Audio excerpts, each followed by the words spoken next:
Good evening, Mr. Ham. How are you? I am excellent, Mr. Claywell. Good to see you. You've been halfway around the world and back since we sat here last. Well, I don't know about the world. About 4,000 miles. That's quite the drive. Yeah. Yeah, we did it in 3 days, 2,000 miles each leg, 3 days out, 3 days back. So, yeah, it was pretty interesting. That's a lot of driving. That is a lot of driving. But, it's a good drive. I've made that drive before, and I enjoy going west. Yeah, it was fun. We went out to a little town in the middle of nowhere, a couple hours northeast of San Diego. Yeah? Yeah, and we went out one way and came back a different way. So how did you go out? So when we went out from 40. Uh-huh. And I almost think it descended by tens for some reason. I think it was like 40 to 30 to 20 to 10. Something like that, yeah.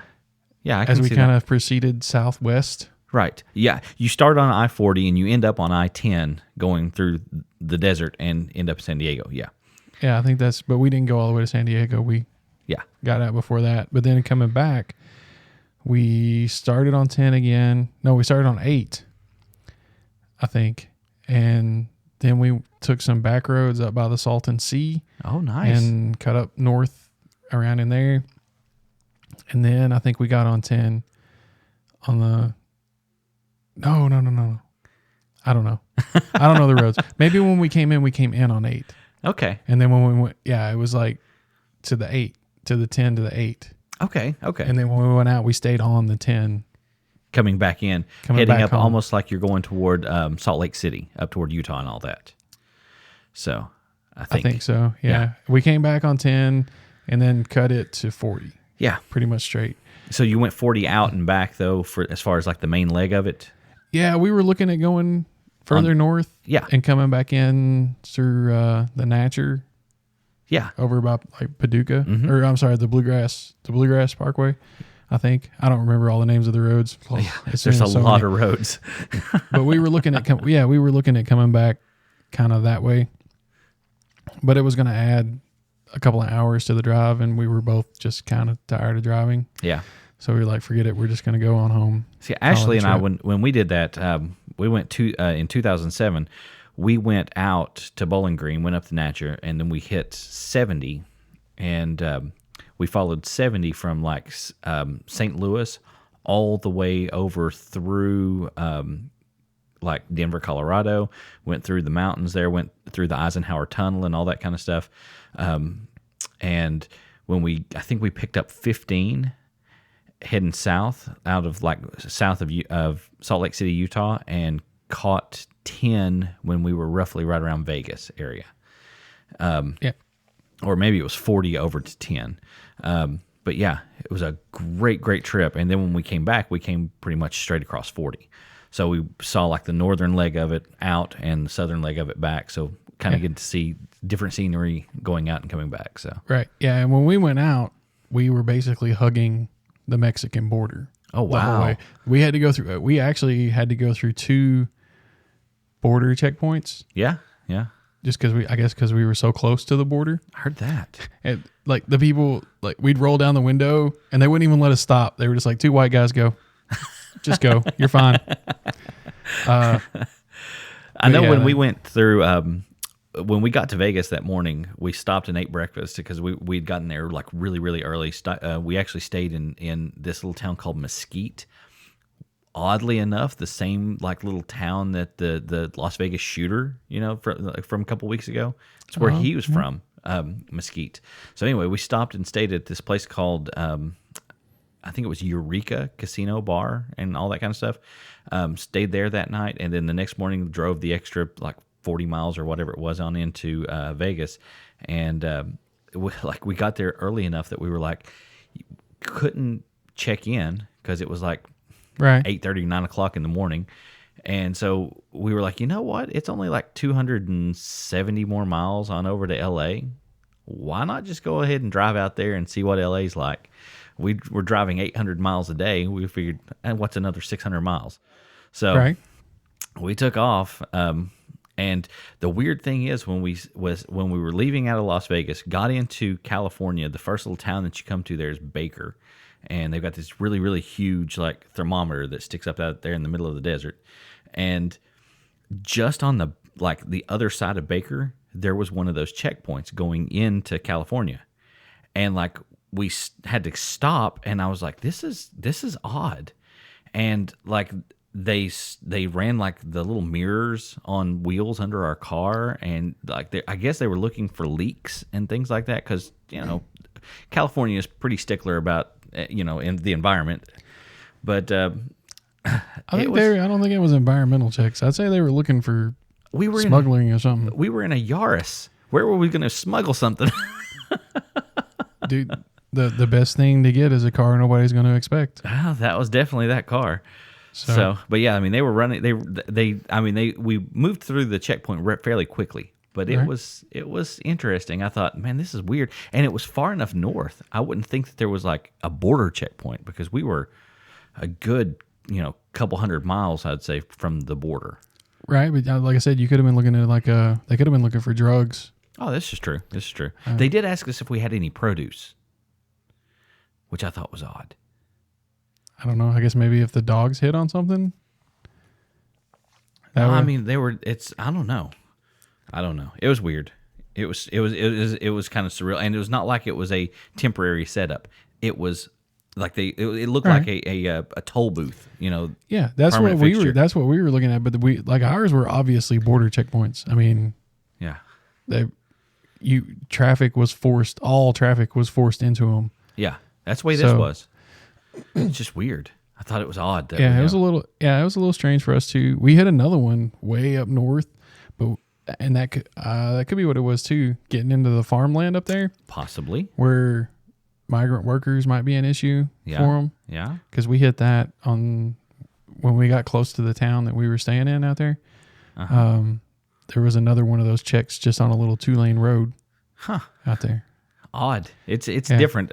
California's got its own way of doing things, for sure. Cali's a little special. They've always got their own particular way of doing things. Absolutely. So I'm glad you had a good trip out though, and back, and made it there and back safely. How did Omar do? He got third place in his age group. Nice. For his race. Dude, that is nice. That's awesome. Yeah, he was in the men's 12-hour solo division, and he got third place in his age group in that division. Very cool. So yeah, he did really well. Honestly, he was pretty badass, especially for it being his first race. No kidding. Yeah, that is awesome. That's awesome. So how was the whole handing off things, like being a pit crew guy? Well, it didn't go like we practiced. We weren't sure what to expect. Neither one of us having ever done anything like this before. So what we practiced was more like a NASCAR style pit kind of thing. But that's not really what they had set up. They had more of a, like, you had to pull in to the... So you actually had to stop. Yeah. So we kind of envisioned like being able just to kind of pull off the course a little bit and continue the same direction of travel. Right. And proceed without stopping. But the way they had it set up is you actually had to make like a 90-degree turn in and then 180 degrees to get back out. So you had to go back the way you came in. So it was a little different, but it worked out because he wanted to stop a couple times anyways. And he was going so far in between stops. Like he wasn't pitting every lap. He was only pitting every 3 laps, which was every 65 miles roughly. Wow. So how many miles total did he put in? Officially almost 200, 199.8. Good grief. In 12 hours, yeah. Unofficially, he got like 204 because they only count completed laps. Yeah. And so he didn't make it back to the line before the cutoff, unfortunately. He was just a 30 seconds or a minute from getting back in to get the last lap counted. Man alive. But yeah, he did really well. It was pretty awesome. And everybody out there, it's a different kind of environment. We expected racers, he didn't because he kind of dealt with them before, but I expected racers, and most of the race people I've ever dealt with are really,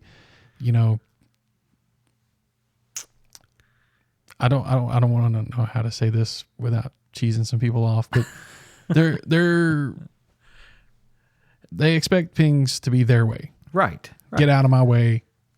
I'm first place. Right. And these guys, like, there were teams bringing other teams water, teams giving other teams ice. One dude ran out of food, and another team gave him food, so he could finish. A lot of camaraderie there. Yeah, it was more, a lot more friendship between, as opposed to like, oh, well, you ran out of food, tough shit. Yeah, not as cutthroat. Yeah, nice. Maybe you should have calculated your calorie requirements better. No, these guys are like, oh shit, you're out of food, man. Yeah, I got some extra gels here. You can have these. Or that is it was a lot different than what I expected. Dude, that's something like that. That's really what makes it. Because I mean, if you go into it expecting something, or what you've experienced has been one way, and then you're really, really pleasantly surprised with the outcome. That's really awesome. Yeah, it was really nice. Everybody out there was really friendly. A couple of the guys we met are multiple world record holders. Oh wow! And they were just as friendly. Trying to give advice, being encouraging. Very cool. Very cool. It was really sweet. And I do have to say, I saw some of the photography, some of the pictures that you've been posting. Oh, yeah. Dude, beautiful. Oh, awesome, thank you. Awesome work. Really cool things like the sculptures that they had out there, the big metal like sculptures. Yeah, they're just out in the middle of the desert. Dude, that was some awesome stuff. The dragon one that I guess I saw it today. I don't know when you posted. I just put it up today. Yeah, I saw that today. That thing was awesome. Yeah, and it really is. It's really cool. In person, the thing is probably 9.5 or 10 feet tall. The head of it. It's huge. And it goes all the way. It's hard to see in the picture because of the perspective of it. But it goes from one side of the road all the way to the other side of the road. So, like, we're talking, what, a couple hundred feet? A few hundred feet? Probably, yeah. The whole thing, yeah. The head and, like, the first 3 humps are on the near side of the road, and then, like, the last 2 humps are on the other side of the road going off into the desert. Yeah. And is it really just nice. Like that? What do the people use? I mean, is it just like scrap iron, or or is it like literally like formed things that they, like, weld together, like, and they cut pieces specific for it, or... I have no idea. Huh. There's no plaques. You saw what I saw in the picture. Oh, they're just out in the middle of the desert. I don't know who did them.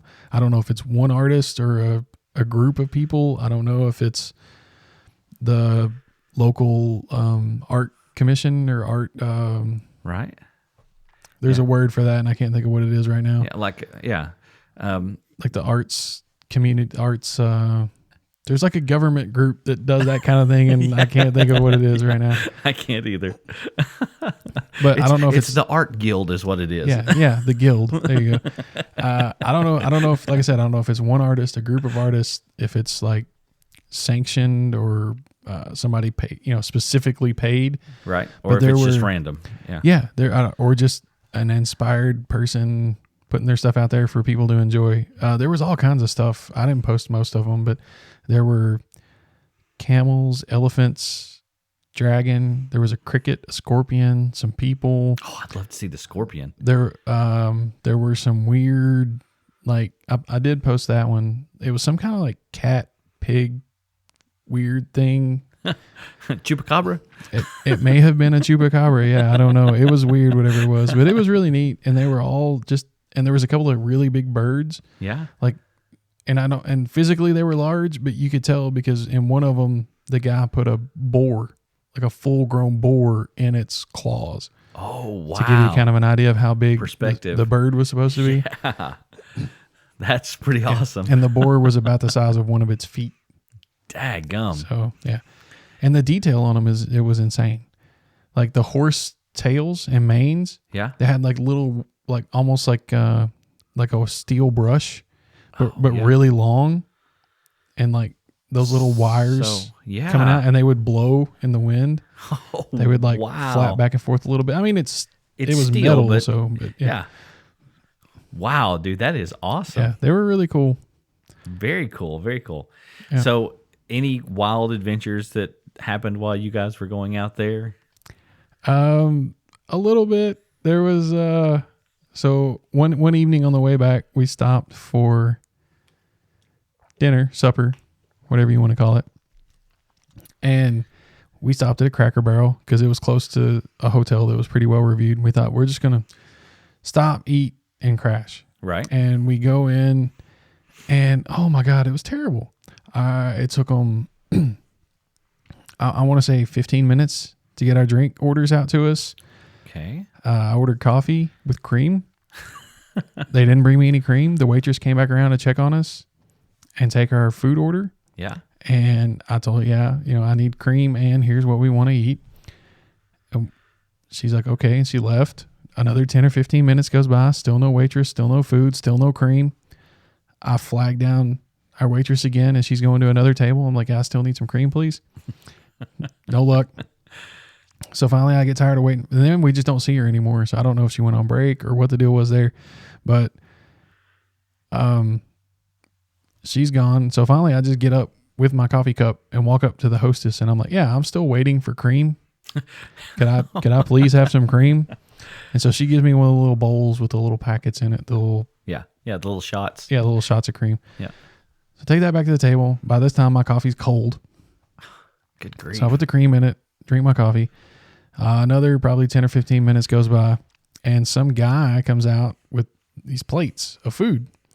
And he comes up to our table. Good deal. Yeah. Food finally after like an hour and a half. Yeah, sounds great, right? Except he comes up to our table and he's like, I think I've got your food here, gentlemen. And me and Omar both look at him and like, no. And he goes, oh, okay. And then he starts to sit the food down in front of us and we're like, no, this isn't our food. So what did they bring you? Well, they brought, Omar and I both ordered a sunrise sampler. Okay. So which is like the little indecisive platter. Yeah. The one that's got a little bit of everything. Yeah. And what they brought us both was a chicken and biscuit. Okay. Substantially different from what we ordered and in no way sounds similar. So we're both like, yeah, this is not what we ordered. And he's like, oh, okay. And smiles at us and starts to walk off. And I'm like, sir, excuse me. This is not our food. I don't know whose food this is. Someone is missing a chicken biscuit over here and they've got my sunrise sampler. Yeah, there's two people here in this restaurant that want chicken biscuits and it's not us. And so he comes back and takes the food away and doesn't say a word. So then another probably 10 minutes goes by and our waitress comes back to the table and she's all like, oh, I'm so sorry. There was a mix up. I put the ticket in wrong. That was totally my fault. I apologize. Your food will be right up. They put a rush on it. So sorry for the delay. Is there anything, and I was like, yeah, can I get some more coffee, please? Because at this point, my coffee's been empty for like 30 minutes. Don't ask for coffee or cream, dude. Obviously. So it takes her a while. If you would have just ordered a Mountain Dew, the whole thing would have went a lot smoother. I'm just going to say. Well, it may have, it may not have, because there's more. We finally get our food, eat, and leave. At this point, we've probably spent a grand total of a little over an hour and a half, hour 45 minutes maybe in the restaurant just to get a quick bite before bed. Sounds like a quick bite. Yeah. When we go to pay, the lady working the cash register is like, so did you guys hear that? And we're like, hear what? And she goes, some guy just came in here and robbed us just a few minutes ago. And we're like, what? Wait, what? When? So wait, like at gunpoint?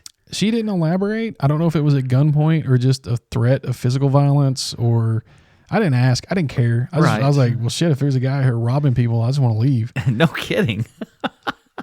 So we asked, how long ago? And said, just about 45 minutes ago.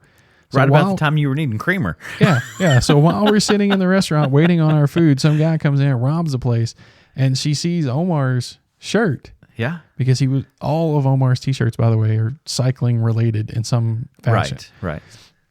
So she sees his shirt and she goes, and he took off on a bicycle. Oh my gosh, no way. So he robbed the place and fled on a bicycle. Yeah, I don't know. So maybe that excuses the horrible service. I'm not sure. But they could have said something. Yeah. I mean, if nothing else, the waitress should walk up and say, you know what? I'm sorry about, the order mix up. We were a little frustrated or flustered because of the robbery that just took place. Yeah. Something. Tell me, did you guys have to pay? Yeah. Oh, yeah. We had to pay.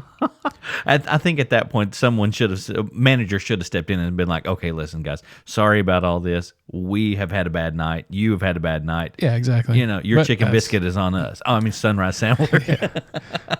We'll comp the price of your chicken biscuit. Well, that's great, but we ordered a sunrise sampler, which is a little bit more expensive. Yeah, so that was pretty crazy. That is some crazy stuff, dude. But yeah, and then and then the trip, the rest of the way back was fairly uneventful. Other than by the time I got back, I was brain dead. We stopped at a restaurant somewhere in Tennessee, in between Memphis and Nashville. I don't remember the name of the town. It was on I-40 there. It was a pretty big town. They had 6 exits. That's what I was just thinking. I was like, it's a big town. They should have something decent to eat, to grab lunch. So we pull off the interstate and we trying to find a place to eat. And I see a sign that says Jack. And I was thinking Jack in the Box. Jack in the Box, dude. Yeah. I was like, I've never eaten Jack in the Box. And, totally off chain, bracking up on the way out there. Also had something I've never had before. I got an animal style double with fries from In-N-Out Burger. Really? You got an In-N-Out? I got my In-N-Out. Ah, yes. Finally. Awesome. Years and years and years later. I finally got my In-N-Out Burger. Was it good? It was amazing. Oh, yes. And apparently animal style is extra sliced cheese, even on the fries. Okay. Like just sliced American cheese on the fries, grilled onions, and what they call a secret sauce. I swear it's just Thousand Island like everybody else. Well, you know. But I mean, you wouldn't really all they think do on is the they fries. take the label off and they say it's secret. Yeah. Now you don't know. Wink. Wink. But yeah, so that was that, and it was delicious. It was amazing, and it doesn't sound great on the fries, but it was. Oh no! I mean, I can imagine. Yeah. Fries with Thousand Island, that sounds disgusting to me, but not with so the much. cheese and the grilled onions. With cheese and grilled onions, it was so good. It sounds actually pretty good. So, well, so anyway, we go in this restaurant and we're looking at the menu and we're like, that's not Jack in the Box.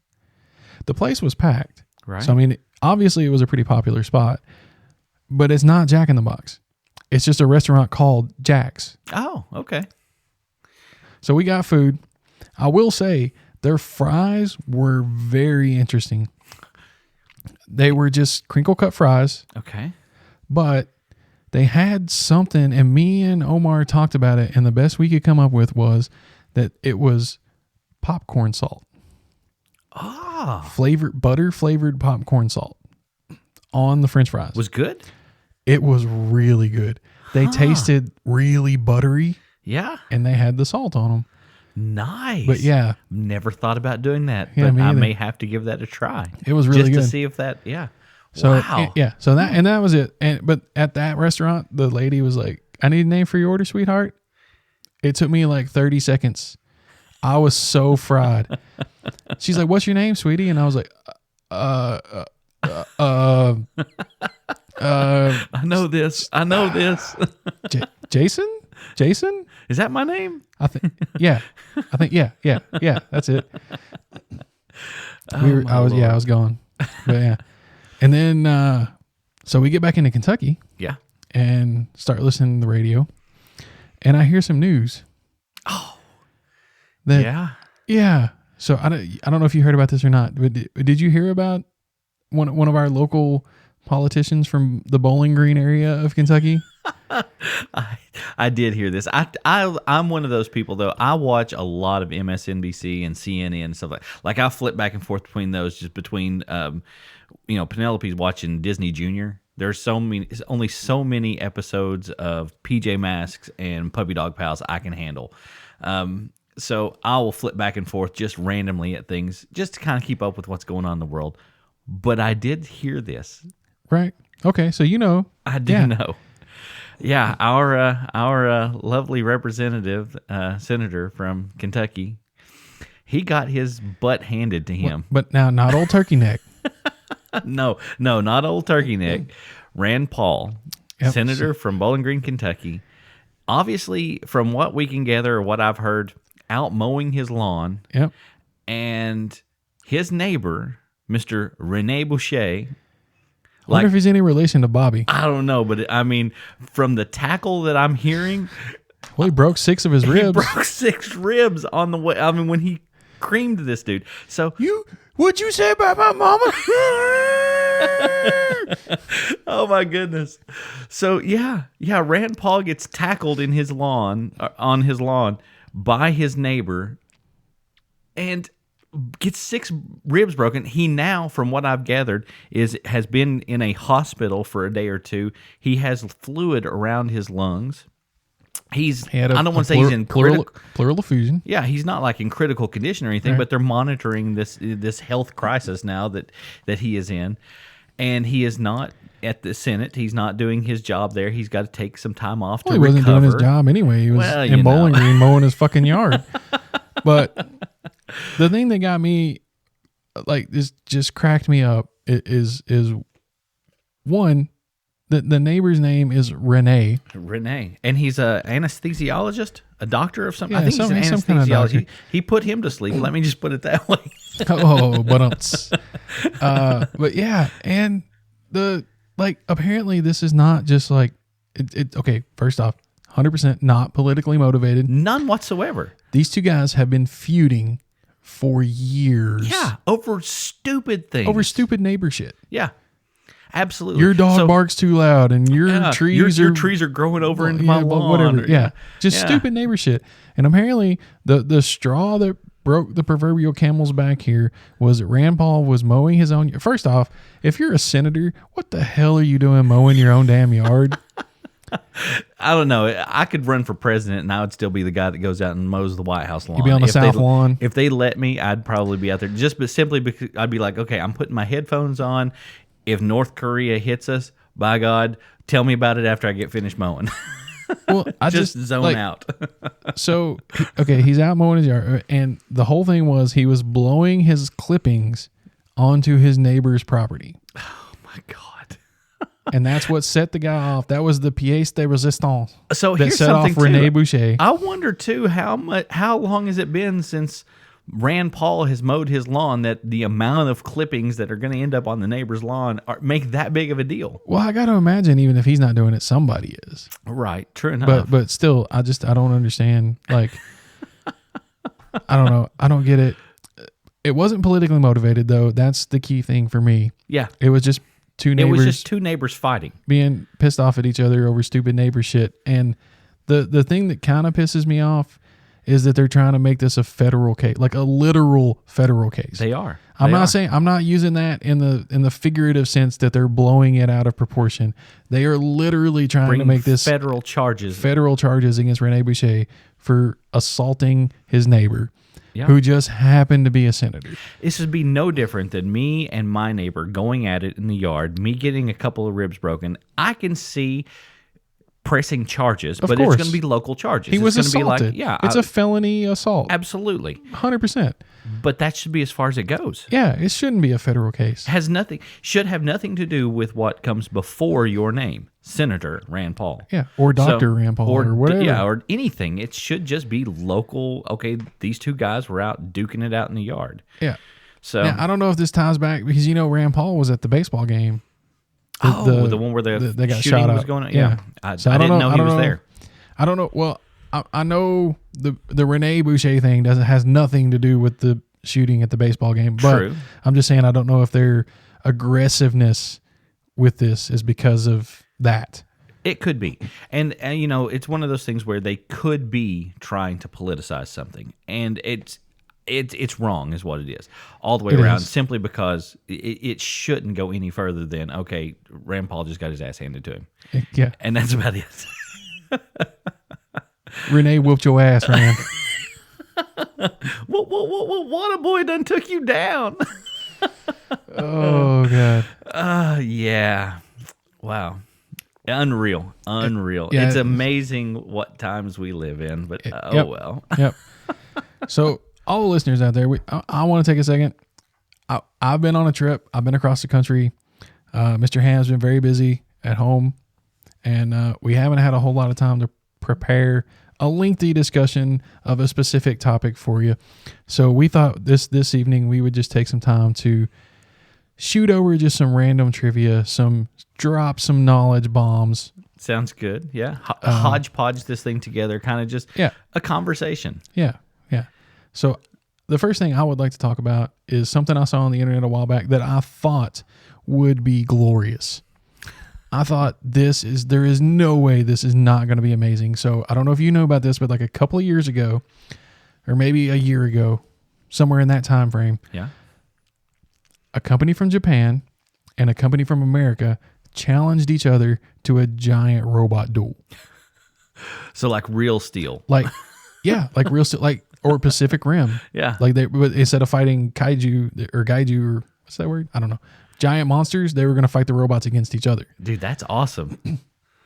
It sounds amazing, right? It does. It does. 2 giant robots being piloted with a man inside the robot, and they're going to go at each other full tilt and just try to beat each other into submission. Right. That sounds fabulous. I don't know how they managed to make this the most boring thing I have ever seen in my life. I don't know if anybody. I'll throw a link up so you can watch the YouTube video if you want to. It's one of the most boring things I've ever seen in my life.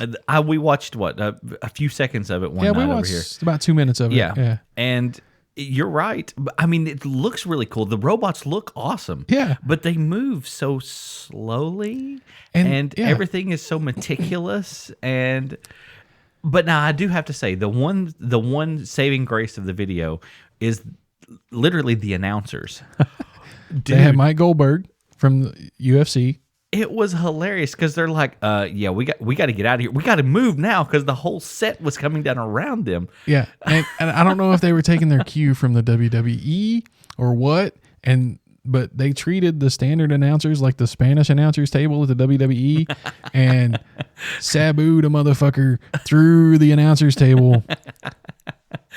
So part of the set just collapsed down on the announcers table. It was funny. That was a funny part. Like I said, to me that was the saving grace. Now I do have to say though, the robots themselves were fairly impressive. They're massive. They're huge.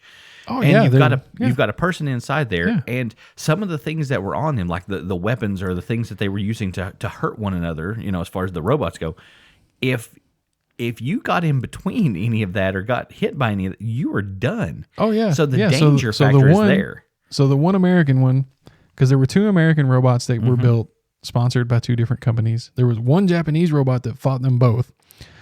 The Japanese robot did defeat one of the Americans. The other American robot defeated the Japanese bot, but the bigger of the American robots had a giant flipping chainsaw, and I mean this thing looked like a ditch witch. Yeah, I was gonna say ditch witch is pretty much what it was. Yeah. And the other arm just had a giant hydraulic. Like claw. Yeah, like what's the thing the fire and rescue use? Yeah, it's like Jaws of Life. It looked like an oversized Jaws of Life on the end of its arm. The Japanese robot I thought had some cool attack moves, some innovative things. They looked like they were kind of trying to blind the opposing driver as much more than just kind of destroy the enemy robot. Cool. They had a paintball gun that they fired at the windshield. Oh, yeah, to try to blind them. Yeah, they had a little drone that landed on it and tried to put a smoke cloud over the driver's cab. So I thought that was kind of neat. But I mean, the fights lasted 4 or 5 minutes apiece, roughly, and they were just slow and cumbersome. And one of them was literally one hit. Right. And it was it was one hit, and the fight's over, and it took 3.5 minutes. It was so ridiculous. I don't know. Yeah. It sounded amazing. And it's one of those things where, it could have been totally epic. And it was like, yeah. It was like watching someone dig with a bobcat. Yeah. With big giant pinchers on it. Now, if they'd have put it on a time lapse, maybe that would have been cool. Well, yeah. To speed it up. Right. Because everything was, like I said, it was very slow. Yeah, everything was moving in slow motion. Yeah. Absolutely. Crazy stuff. Yeah. So, and I was digging around a little bit on the internet, and I ran across this website that was, it's hilarious, and it has all of these different odd and weird facts. All right. So rather than like giant robot, I don't really have a whole lot of time to sit and watch like any videos and things like that, simply because with the kid, with the school, with all that kind of stuff. Yeah, we get it. You have a life. No, I mean, rub it in. There's so much that's going on. I'm a loser with nothing better to do. No, not at all. But like, and something too, I mean, like I said, she's always got the Disney Channel on, so it's not like I don't really get to sit down and unfortunately I'm missing out, because there are some things that like I see like after everyone else does, and I'm like, oh, that was awesome, and I wish I would have found that little nugget on my own. But anyway, I found this thing that has like 75 roughly like just odd and weird facts, and I thought some of them were really, really good. Like the first one on the list was, did you know that a toilet flushes most of them in E flat? Like the key of E flat? I've got a 10 ear, so I totally picked up on that. I've got pitch perfectly wrong hearing. Now, here's the thing. Weird thing. A few years ago, I was, in a band when I was in high school. Right, a couple of them. A couple of different bands. And our bass player, Kevin Griffiths, he went through this course that was called Perfect Pitch. And like, it was like this ear training thing where you basically could pick up on things that would like just anything running or anything, and you could know what key it's in. And like, he found like my car was sitting down there running one time, and he was like, yeah, your car is running in like F sharp. And I'm like, what? And he's like, yeah.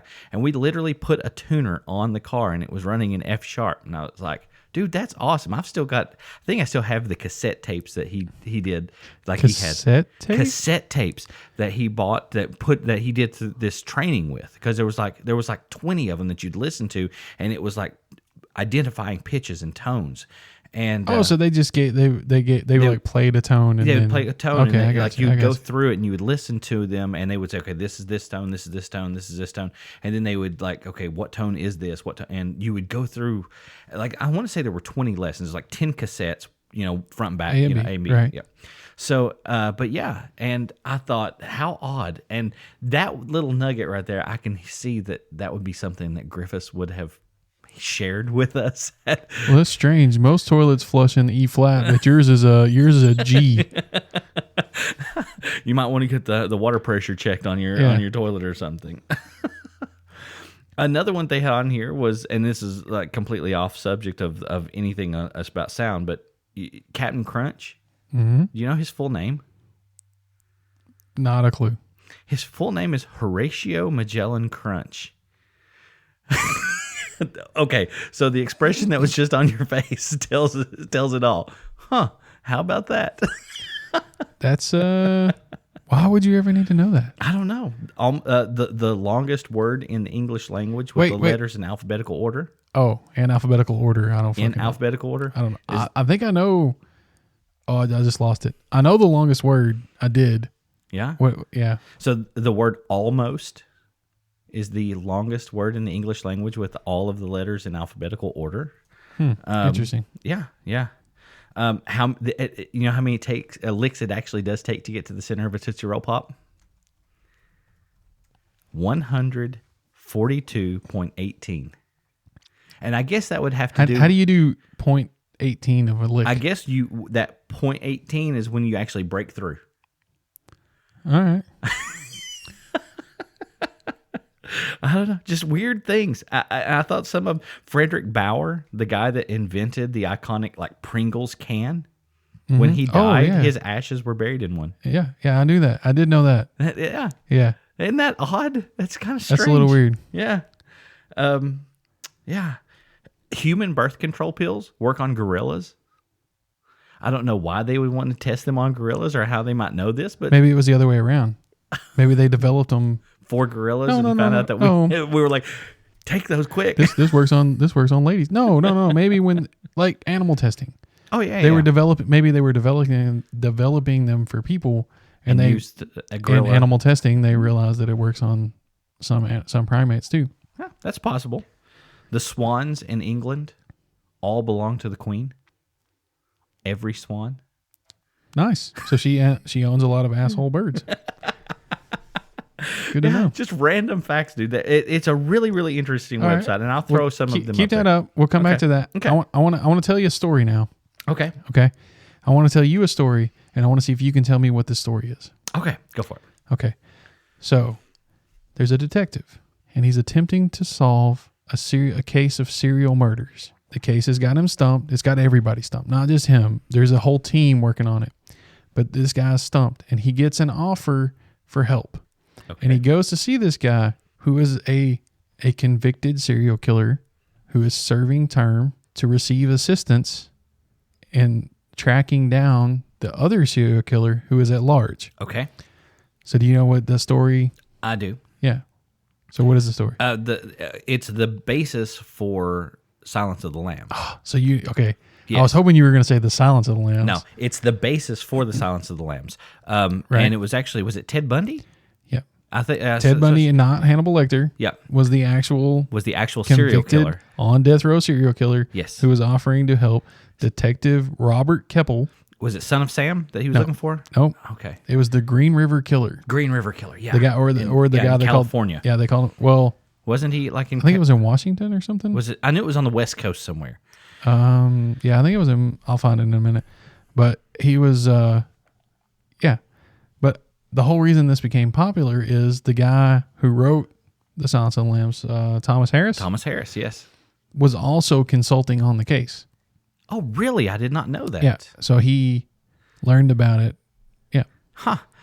I did know that that was the basis of it, though, and that he, like, even after the book was written and they were casting, like, all of the different people, for different parts for that, and they had looked at multiple different people, and, like, Anthony Hopkins was definitely not the first choice for Hannibal Lecter. Oh, the director flat out, I think, like, he was the studio flat out refused. Yeah, they were like, no, because he was a play actor. He was a stage actor. Yeah, stage actor, and they were like, no, that not the guy from.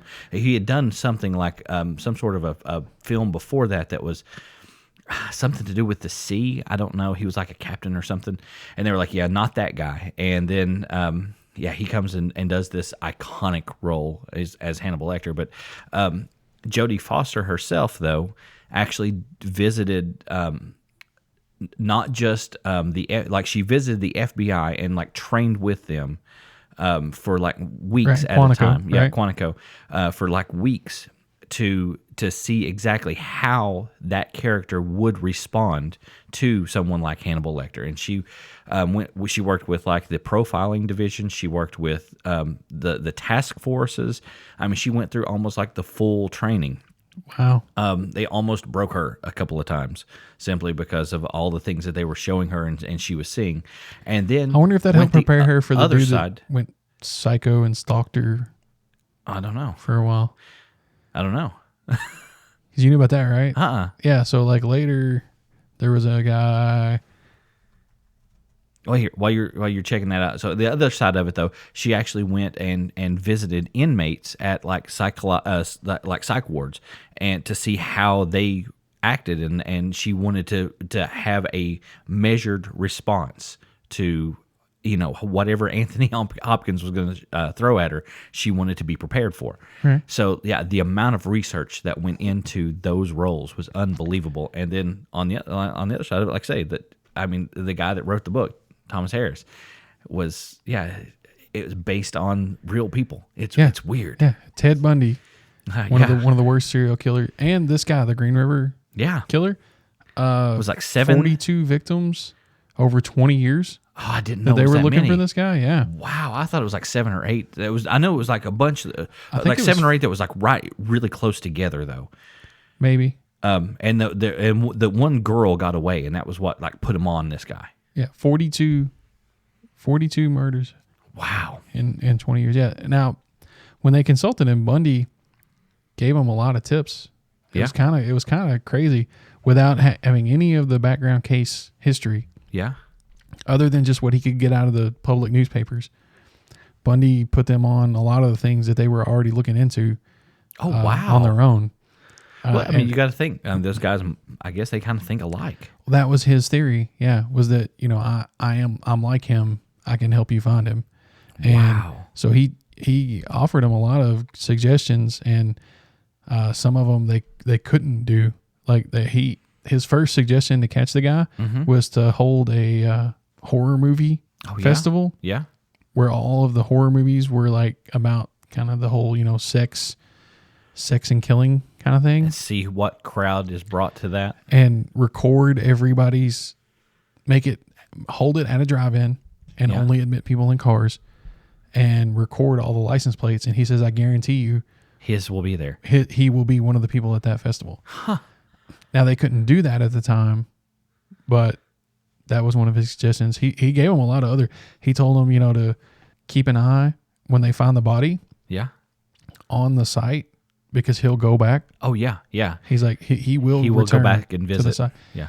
But the problem was they never found the bodies close enough. Right. To the time that he killed them. Like he had already stopped visiting them. Yeah. By the time the bodies were discovered. So I don't know. I just thought that was creepy and weird, and I had no idea that was based on a true story. Yeah. Yeah. So that just threw me off. I read Thomas Harris. His books are really good, and I wouldn't have known that had I not read some of the books, and yeah, it's pretty wicked, pretty weird. Yeah, I was thrown away. I was blown away. Sorry, I wasn't ready for that. Yeah. Interesting stuff, though, for sure. That was interesting. Some lighter news stuff. Yeah. Okay. So recently it was discovered, not by me, by somebody out there on the interwebs who was from Kentucky. Oh, yeah. I think. I'm pretty sure. Pretty sure the guy that found this out was from Kentucky. If you go to Twitter's website and you look up the official Twitter feed for Kentucky Fried Chicken restaurant, yeah, you will find that they only follow 11 individuals. Okay, wait. 11 individuals. Yep. They follow, I forget their names, but the 5 Spice Girls and 6 guys named Herb. 11 herbs and spices. 11 herbs and spices. That's all they follow. Oh my goodness. Yeah, and all of the guys named Herb are official verified accounts. So it's not just, so they don't accidentally get on something. But and then the Spice Girls, of course, have, very well established public personas. Right. But yeah, they only follow 11 herbs and spices. I just thought that was great. I mean, I was like, whoever KFC's Twitter social media guy is or gal, could be a woman. I don't know. Not trying to be sexist, but whoever that person is a genius. That is fucking brilliant. Oh my goodness, that is awesome. Yeah, and they gave the guy that discovered it an award. Yeah? Yeah, it is one of the most glorious oil paintings I have ever seen. No kidding. Oh, yeah. And I mean... tell me it's of the Colonel. Yes. Yeah, the Colonel's in it. Oh, my goodness gracious. Oh, that is too good. I'll see if I can throw this up here for you on the other screen so you can see this painting. You're going to have to give a link to this painting. So the guy's name is Mike Edgette, Edgette. Okay. And here is the official KFC picture right here. Oh my Lord. that they had painted for Mike. He's literally on his back. He's getting a piggyback ride from the Colonel. Holding a piece of chicken in his hand. Oh my goodness. Isn't it this awesome? Is the greatest thing I've ever seen in my life. It's awesome, right? Yes, it's crazy and weird and just totally out there. Oh, whew. Yeah, that's too good. But yeah, I just thought it was great. That made me laugh a lot. No, especially when I saw the painting that they had commissioned. They had that. I'm literally wiping tears here, dude. But yeah, they had that commission just to give to him. That is awesome. And that is Mike. That is, that is the dude. Close approximation of Mike. Yeah. Oh, that is great. 11 herbs and spices. Yeah. And like I said, I just thought whoever their marketing person is, that is genius. Oh, yeah. That is just pure genius. So I've never heard of anything like that. That was hilarious. Yeah. That is hilarious. And it's one of those things, it wasn't a viral marketing campaign. No, it was just that's completely under the radar, dude. So under the radar. Which makes it that much better. Whoever checks that? Like when you go on Twitter, do you ever look to see who that person follows? No. But someone did. Somebody did. Thank God. They got the greatest oil painting of all. Like, I would replace the Mona Lisa with that. Yeah. It's really good. Oh my goodness. Yes, that is awesome. Yeah, I'll throw some pictures up when this uploads. I'll throw some pictures up with that too. Another thing I want to talk about, because it's wait before you go any further though. Talking about KFC, do you know much about like the actual like the herbs and spices that go into it? I know it's a big secret. Well, I mean, it is and it isn't. I mean, there are only so many herbs and spices out there. So this is true, but have you heard that even the factory that puts together the mix, like no one knows, like the people that work there. Yeah, I can believe it. Like Coca-Cola, nobody knows the actual formula for Coca-Cola, right? And that they buy things that they don't use. Like I'm sure, like they buy like 20 or 30 different herbs and spices, and they throw out a bunch. And only the 11, so you can't pinpoint these 11 are what's in there. It's insane. Yeah, you got to guard that secret, man. It's just you true. can't let that information out. Yeah, you can't. I mean, come on. If what would happen if Bojangles or Popeyes or Zaxby's got a hold of the Colonel's recipe? Oh my Lord! Oh, how I hated the Colonel with his wee beady eyes and that smug look. Oh, you're gonna eat my chicken, Dad. How can you hate the Colonel? For those of you that don't know, go rent or find "So I Married an Axe Murderer." Mike Myers, one of the funniest movies ever. It's great, and you'll see a lot of Fat Bastard. I was gonna say Fat Bastard and Shrek. That's the source of those two characters. And yeah. It's great. That's a great movie, but yeah. Funny movie.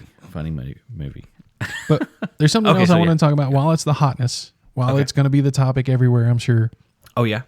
Yeah, the new season of Stranger Things just came out. Don't give me any spoilers, but no spoilers. I haven't seen it yet. I'm a firm disbeliever in spoilers. Okay, good deal. I want to remain spoiler-free. Okay. I don't like having things ruined for me. I don't want to ruin anything for anyone else. Okay. So I will say, though, this kind of ties into something we talked about pretty recently when we were talking, and I didn't catch it. So it's a lot. Over this weekend, I binged the first season again and the second season. Oh, okay. And I didn't catch it, and it's not a big spoiler. Right. But in the first season, they reveal that Dr. Brenner, who was the head of the lab, right, where all the bad stuff happened, and we won't talk about what specific bad stuff, but where all the bad stuff happens, he was part of Project MK Ultra. Oh, that is awesome. So I didn't catch that the first time I watched it, but then going back now, and I saw that, one of the, it's only, I think it was only mentioned once verbally, but it's in one of the newspaper clippings as they're researching. Very cool. Things.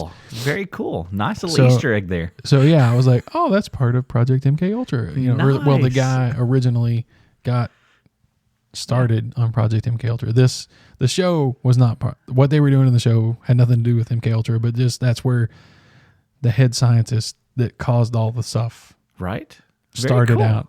Very so cool. I just thought that was kind of neat. And I will say though, I do enjoy the second season. If you go out there and you listen to people, there's a lot of hate on one specific episode of the season, which is episode 7. And again, I'm not going to give any spoilers, but I think a lot of that is something that we talked about before, where people just seem to have this need to have to hate on things. Right. And to find a flaw. And I will admit, episode 7 is a little slow. It doesn't really advance the main overall story, but it gives you a little bit of insight into some of the characters and their motivations and how far they're willing to go. Okay. Yeah. And it kind of a little, deeper dive onto one of the characters. And yeah, it doesn't move the main overall story of the whole season along at all, really. Right. It's really just a sidetrack that has no bearing on the rest of the story. But I mean, it's for entertainment, and it's still a good episode. Admittedly, it's probably not as good as the rest of the season. Okay. But I don't think it's as bad as people are saying it is. It's still entertaining. Again, it's still good. It's still got a good story. And people are just like, it's such a waste of time. It's so pointless. It's all these things. And I mean, if you're looking for something to complain about the season, yeah, this is the weakest episode. I'm not going to deny that. But there's always one. Just about anything is going to have you're going to have your high points and your low points. Right. So yeah. And like I said, I have not seen any of the second season yet. I'm looking forward to. Oh, it's good. Watching. It's good. Yeah. So, my point is that like people are just saying like, oh, this episode is terrible. They should have never made it. They should have just cut the whole episode. It's like, okay, yeah, it's the weakest episode. I'll give them that. But like you're saying, if you cut that out, then there's going to be another episode that's not as good as the rest of the episodes. Exactly. I mean, I think it's just the culture of we have to find something to bitch about. Yeah, you're right. You're right. I mean, in anything, I spent a lot of time watching a couple of other series like Walking Dead, Game of Thrones, things like that, and there's always those episodes that you think, okay, I could have just skipped this one. Yeah, it was filler. Yeah. And I mean, it's just the nature of a series. You have to have those things that it may not necessarily move things forward in an epic fashion, but it may tie something together later down the road. Yeah, or some of them give you that the character development that you don't have time for when you're advancing the overall story. Now, right. There are shows that took this to extreme. Battlestar Galactica, the series that ran a few years ago. I didn't watch any of that, and I should have because I've heard it is good. In like season 3 or 4, there were a lot of filler episodes because it's not really their fault. The network was jerking them around and telling them, oh, well, you're going to have 4 seasons. No, we need it to be 6 seasons. Right. No, it's going to be 7 seasons. No, it's going to be 5 seasons. Well, every time they change how long they've got to tell the story, when they've got the story set, right? Mm-hmm. And this is our story arc, and it's set for 4 seasons. And now the studio comes back and says, oh, no, we need you to make this 6 seasons. So eventually you're going to have to start inserting. Yeah, so they start putting filler in that wasn't originally there. Right. And then the audience is like, well, this episode was pointless. You didn't do anything. Well, I mean, that's just kind of the nature of it. Either it is. And I have a problem with that. That was the network got greedy and they wanted to make more money. Okay. So they wanted to make the show run longer to milk it. That I have a problem with. Right. Now, like I said, this episode takes a little detour, and it doesn't advance the main story, and it's kind of cliche and some other things, but it sets for me what I took out of it. And I don't know anything. I'm nobody.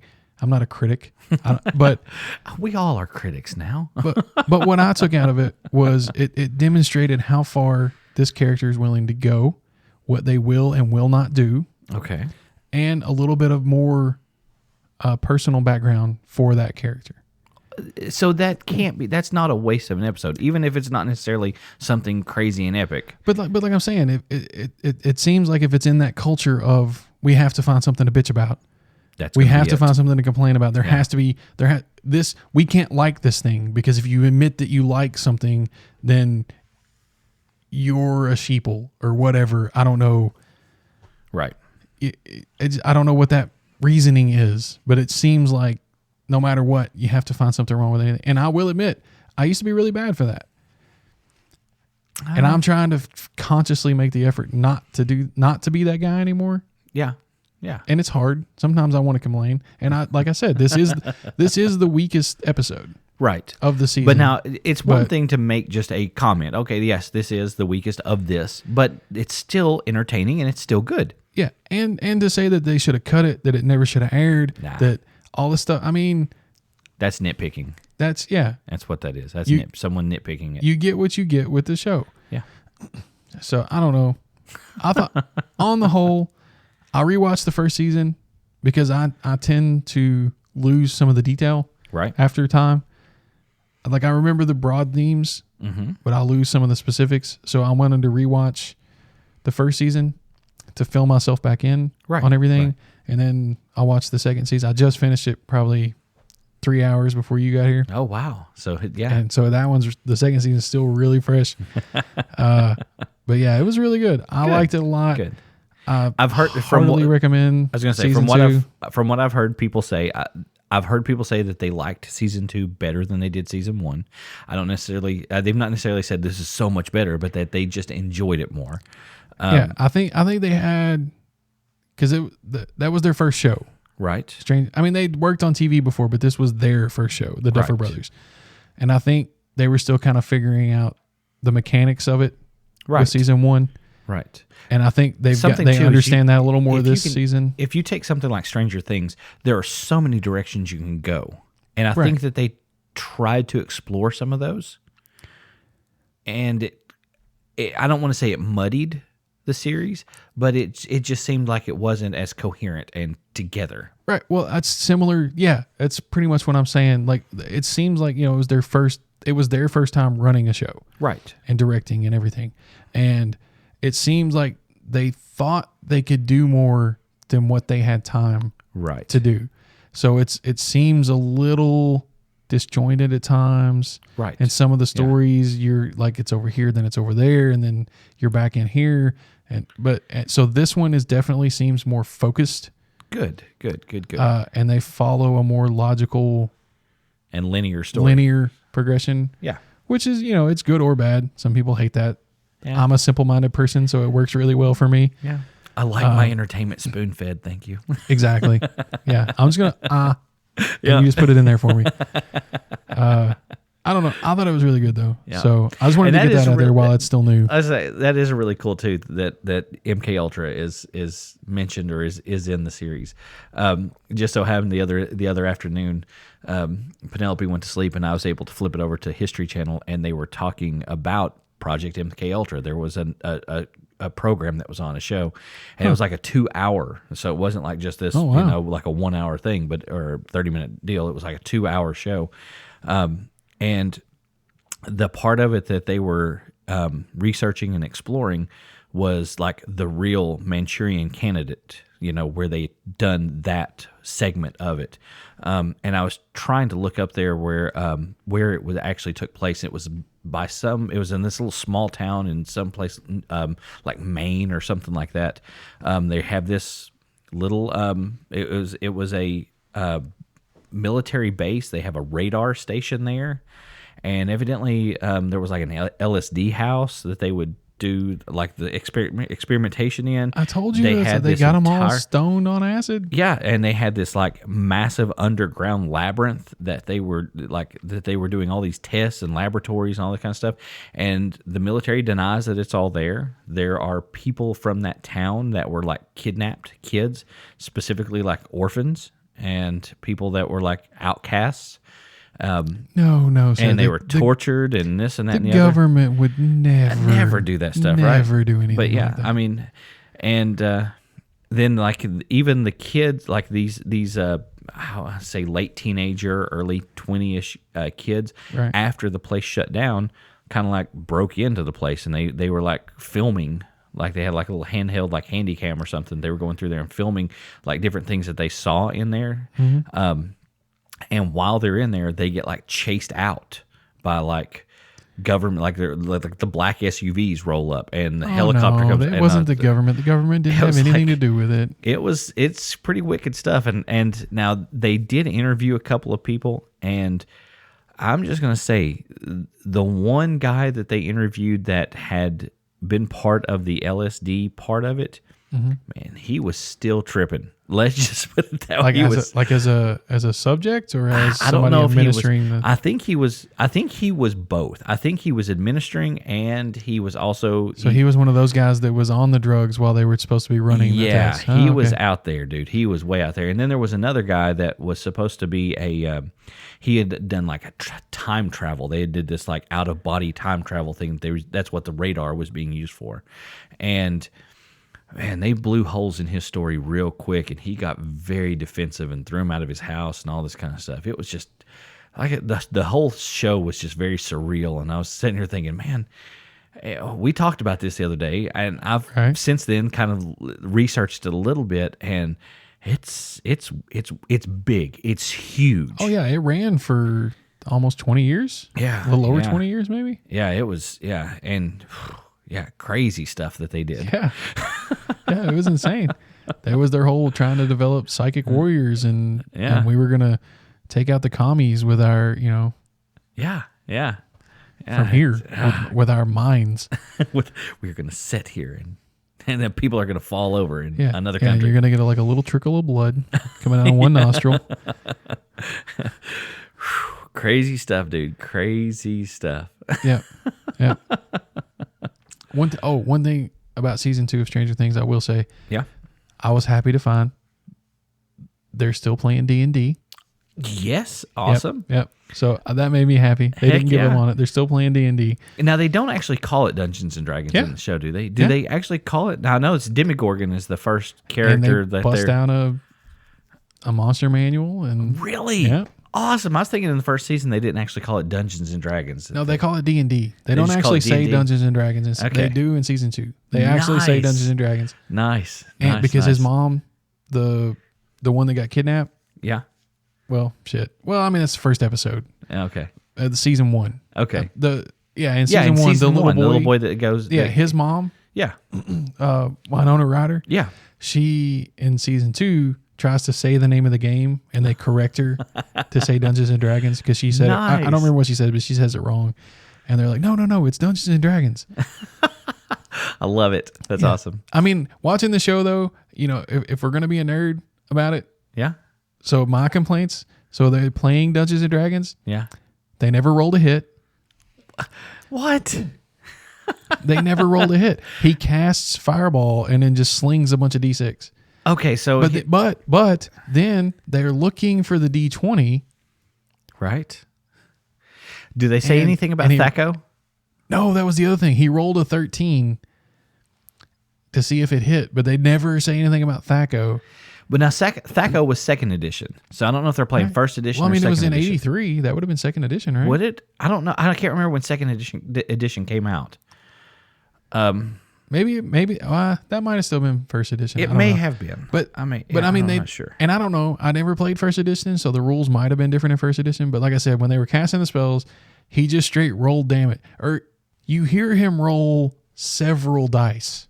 Okay. But then when they go to look for it, they're looking for a D20 to see if he rolled at least a 13. Okay, so no, he would not have hit THAC0 because 87. 87 was second edition? Okay. Yep, second edition. So it would have been first edition. He wouldn't have been hitting THAC0 okay. for that. So. I was a little upset about that. But you still had to roll to hit. You did? Yeah, you did. Yeah, I think so. I think it was just I never did play first edition myself either. I didn't either. So, I came in at THAC0. But I was happy that they're playing, and they're still playing in season 2, even though all the stuff that happened in season 1. But they're still playing in season 2, and that made me smile. That's nice. And that is nice. Oh, and some just weird random trivia. I found out. So the guy that plays Dustin, Toothless. So I watched the first season when it first came out a long time ago, and then I just watched it again. And even on rewatching it, at one point they're getting picked on by their bullies, and the bully says, "Do that arm thing." They give him an Indian burn. No. He tells Dustin to do the arm thing. Okay. He's like, "Come on, freak, do the arm thing." And he just like goes like this, and you kind of hear like a pop. Oh yeah. And I was like, okay, and I watched it again, and I still didn't see it, but I saw the actor who actually has that disease that he says, like he says, "I don't have my teeth. It's cranial dysplasia or something like that." Right. So the actor actually has this disease. It affects bone and tooth growth. So he actually still, like, he's 15. He still has his baby teeth. Oh, wow. Well, he's got he had some surgeries done, so he has some adult teeth. But anyway, when he does the arm thing, I didn't see it in the show, but you can look it up online. He can touch his shoulders together in front of him. Oh, because one of the disorder, the part of the disorder that he has is they never develop collarbones. Wow. So he doesn't have the collarbones here. So he hold can those apart. So in the show, I didn't see it. Like, I saw him move and you heard like but I didn't really see what he was doing. He's touching his shoulder blades together. No, not his shoulder blades. Not shoulder blades. Yeah, his shoulder joints, like the ball of the joint in front of him, like in front of his sternum, and just like clicking his shoulders together. Wow. Yeah. No. So I thought that was interesting too. Wow. No, thank you. I can't handle stuff like that. Your body and you. my body was doing things like that. I would want it to be someone else's. I'm just saying, not my body. You know, like I said, he has a. I know, but it just freaks me out. Just no. Yeah, watching him do it, it looks painful. But then when I read about it and found that he doesn't have collarbones, right? And that's pretty much the only thing that keeps you from being able to do that. So, it wouldn't be painful, right? Unless you had collarbones, and then you would have to break both your collarbones to do it. but if you don't have collarbones, you can just do it, and it doesn't hurt. So hit me with like 2 more random facts. 2 more random facts. Let's hear like 2 more. Get some like good weird ones. Okay. Some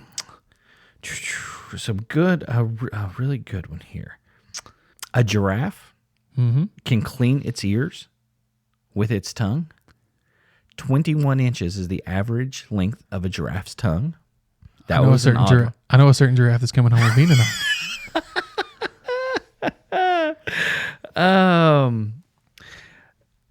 Let's see here. Says Cartman's mom. Yeah. Let's see here. Says Cartman's mom. Good Lord. This was the one actually I thought was kind of an interesting one. So you remember Andy from Toy Story, right?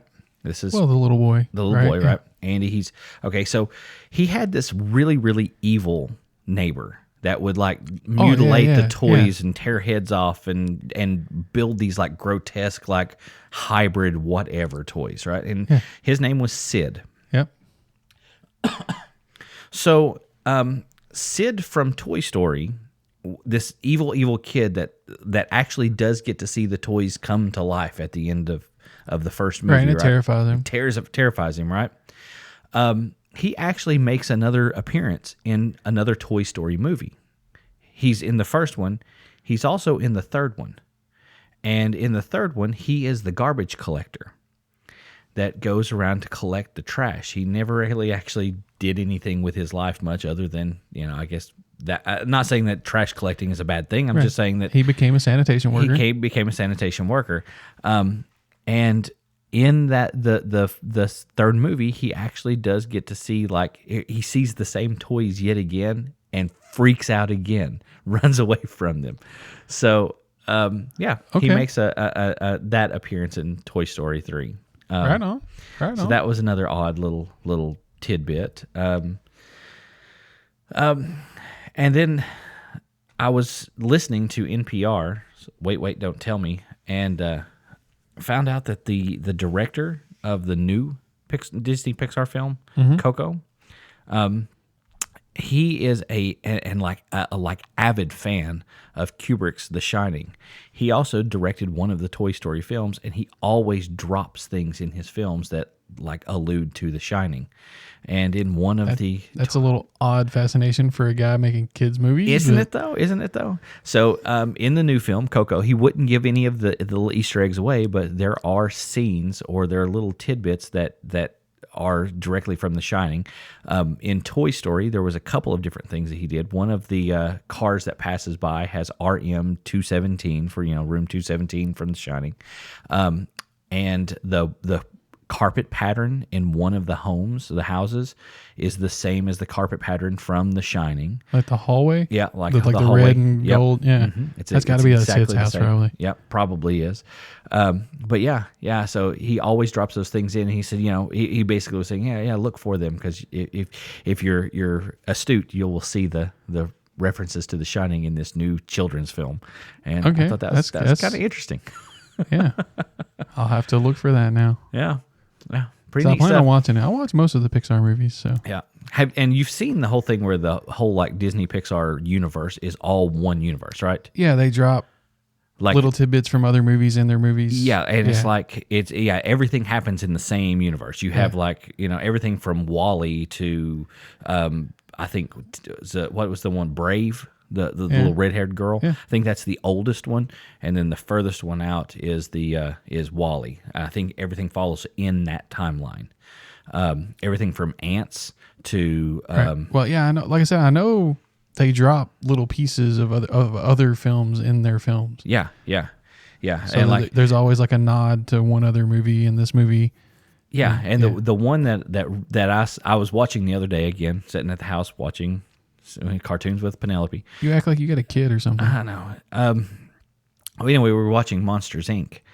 And did not realize, but I mean, you see, like the little girl, Boo. Right. Like I actually looked it up afterwards and was like, oh my God, this is profound. You know who she is, right? No. She's Andy's mom. Oh. So okay. She has one of her favorite toys, and she tries to give the toy to Sully, is the what is the girl's name from Toy Story? You got Woody and I don't know. I didn't watch. I only ever watched the first one. Okay, so the I can't remember her little name. Little redhead with pigtails and freckles. Yeah. So like that's her toy, and she tries to give it to Sully, and he's like, no, you keep it. And she's like trying to hand him the little doll, right? And he makes her keep it. So eventually, I mean, you go back to like Andy's mom is the one that evidently has this, and she's got like the hat that belonged to this little this character is the hat that Andy has later on. And you know it's the hat simply because the band is missing, and you can tell like there's a faded spot. Like the hat is faded all except for where the band goes, and it's different than Woody's hat. It's actually the girl's hat. So Mom has passed this down to Andy. Dude, I'm telling you what, when you start looking into how they're all connected, it is unbelievable. It is such a good storyline. Wow, that's interesting. Yeah. We may have to do an episode on all the Pixar. I would love to. Tie-ins. I think it would be awesome. It would be awesome. I'll pick like 5 movies, you take 5 movies, and we'll put them together. All right. Awesome. Well, let's do that later then. Okay, sounds great. Yeah. All right, everybody. I think we're going to call it a night there. Don't forget where to find us on the old interwebs. We are at facebook.com/2mindspodcast. Or you can look us up on Twitter at 2mindspodcast. You can send us an email at 2mindspodcast@gmail.com. Or you can find this and all of our episodes on our hosting site, 2minds.podbean.com. And that's bean, like the food. That's bean like the food. Actually, yeah, I've got that now. It's in my head. Yay. Awesome, right. Sir. So, hey, it's been a pleasure. I've really enjoyed this episode. Just having a back and forth conversation of random topics. Right. It's been fun. A lot of fun. I thought so. All right. Yeah, so, my cup's empty over here, brother. Dude, it is. I've just sipped tonight, but hey, that's all right. Yeah. Well, let me go get a refill. All right. We'll figure out this whole Pixar thing. You have a great night.